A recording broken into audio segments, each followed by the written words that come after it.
Good morning. Thank you, Dr. Ashash, and thank you, Dr. Shield, for the remarks beforehand and for the great introduction. Very kind, as a matter of fact. And he's absolutely right.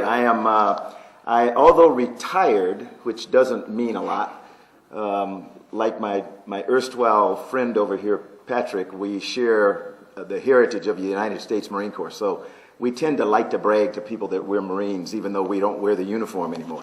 But the thing of which I am most proud, other than the fact that I have two incredible children, a son who is a Marine and a daughter who is a medical doctor, is the fact that my wife and I have been blessed with three beautiful granddaughters who are 10, 7, and 4, just in case anybody wanted to know. And if you didn't want to know, then now you know anyway. But it's important to understand that one of the reasons that I tend to be passionate about children and about the work that we do, and we're going to talk about in this conference, is because, we have enjoyed, all of us in this room have enjoyed an incredible life one way or another. But what we do is about those who come behind us. And in my case, it's three granddaughters. So that's why they're important. I am really pleased to be back at NASA after about 9 years away. I was in the astronaut office from 1980 to 1994, and I tell people I left NASA the week after my daughter graduated from high school, my baby girl. So, our work in Houston was complete. We had gotten her through high school, and our son was off in the Marine Corps, so it was time to go somewhere else. So we went back and spent the next 9 years roaming around the world with Marines and having a great time. It's NASA. NASA is the agency that pioneered observation of our planet from space more than 50 years ago now. The view from our planet Earth, or the view of our planet Earth actually, from orbiting satellites has brought home to us the tightly interconnected nature of Earth's atmosphere, oceans, lands, and the life that inhabit them. I like to tell people that in my 4 times in space, when you look out the window, peer out the window of the space shuttle, whether it's from 200 miles above Earth or 150 kilometers or all the way up to 600 kilometers where we were when we deployed the Hubble Space Telescope on my second flight, you look down and one thing becomes incredibly apparent instantly. We live on a planet with one ocean. We have a lot of names for bodies of water around this planet, but when you look back from the vantage point of space, we don't go high enough in shuttle and the International Space Station to see the little ball, the little blue marble that the Apollo astronauts described on their way back from the moon. But you see major portions of Earth, more than half of it at any time, and it becomes very apparent that there is one body of water, one ocean in which we live, and that body of water is interrupted periodically by little pieces of land that tend to stick up. Some of them we call islands, 7 of them we call continents. But they do not dominate this planet. The planet is dominated by the one ocean. NASA satellite observations have led to the creation of a new scientific discipline called Earth System Science, which integrates the atmospheric sciences, the oceanographic sciences, solid Earth science, and the biological sciences to develop the big picture of how our planet operates as an integrated whole, and importantly, how it is likely to change in the future. Increasingly, we find that we have to add human actions into the equation of Earth system science if we are to have a chance at understanding broad changes in the Earth system. By our actions, we humans affect our planet at a number of levels, locally, regionally, nationally, and even globally. As players on the global stage, human decisions are now contributing to the future condition of our planet and its component parts, its air, its water, its land, and our lives. While uncertainty remains as to the degree of our impact on planet Earth, I think we can all agree that with almost 7 billion people alive today, we are having an impact, and it's likely to be a significant impact. So what should we do about this? What are our responsibilities to our home planet and to the generations that will follow us on Earth, to my granddaughters?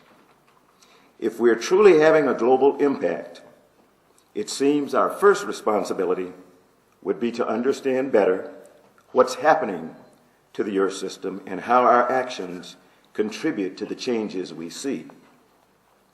Doing so requires a robust observation system for the entire planet, which monitors its condition over time. Space-based satellites are uniquely well suited to give us the big picture, the global and continental overviews that are critical to tracking changes of time frames of days to weeks to months to years. Increasingly, satellites also provide finer spatial resolution information at regional, local, and even at scales the size of a footprint of your home. However, space-based satellites alone will never provide all the information we need to monitor our planet's condition. We will always need ground-based, water-based, and aircraft-borne in situ sensors to track what's occurring at finer spatial scales, as well as to build knowledge of the processes that drive the patterns we see from space. Thus, there's a complementarity between satellite and in situ sensors in Earth observation. We need both types of information, and we need these different types of information to be connected, one to another, in a seamless fashion that will allow us to zoom back in and back out to decipher both the big picture and the myriad smaller pictures which comprise it. This is the only way in which we can detect patterns across spatial scales and also discern the processes driving these patterns. The only way we can make Earth system science a predictive science. Doing this is a lot to ask. We are very fortunate, though, because we already have an international framework in which to bring together observations of our planet at multiple scales, from space satellite images to molecular information. Today, the Group on Earth Observations, GEO, brings together 81 national governments, the European Commission, and a large number of participating organization partners to coordinate Earth observations, strategies, and investments. The vehicle for this coordination is the Global Earth Observation System of Systems, or GEOS. This is precisely the international body we need at just the right level. National governments and international organizations with the mandate and the budgets for observing elements of our planet. GEOS defines 9 themes around which it coordinates existing and planned Earth observations, satellite and in situ. These are disasters, health, energy, climate, water, weather, ecosystems, agriculture, and biodiversity. Thus, GEO and GEOS promote not only increased understanding of the Earth system, but increased understanding that directly addresses the societal benefits we humans derive from our planet. That is to say, our planetary life support system. In line with these geo-societal benefit areas, NASA has reinvigorated its Applied Sciences program to bring the results of our groundbreaking research back to the people in areas that address their immediate needs, such as public health, air quality, disaster management, water management, weather and climate, and forecasting changes in the ecosystems upon which we depend for food, fiber, shelter, medicines, clean air, and fresh water. NASA Applied Sciences program is investing in the future in this region through the SEVERE initiative and the Himalaya project to examine the impacts of climate on water resources. SEVERE is a partnership between NASA and the U.S. Agency for International Development. It is good to be together with Mike Yates, Senior Deputy Administrator of USAID in Nepal, can help NASA-derived technologies improve the livelihoods of people in the developing world. It is indeed an honor to be here in Kathmandu for the inauguration of SEVERE Himalaya facility hosted by our newest partner, the International Center for Integrated Mountain Development, ICIMOD, and meet with the staff who work there from around the region. Though it is a USAID and NASA that provide the framework for SEVERE, it is ICIMOD, on behalf of its regional member countries, which will make this venture a success.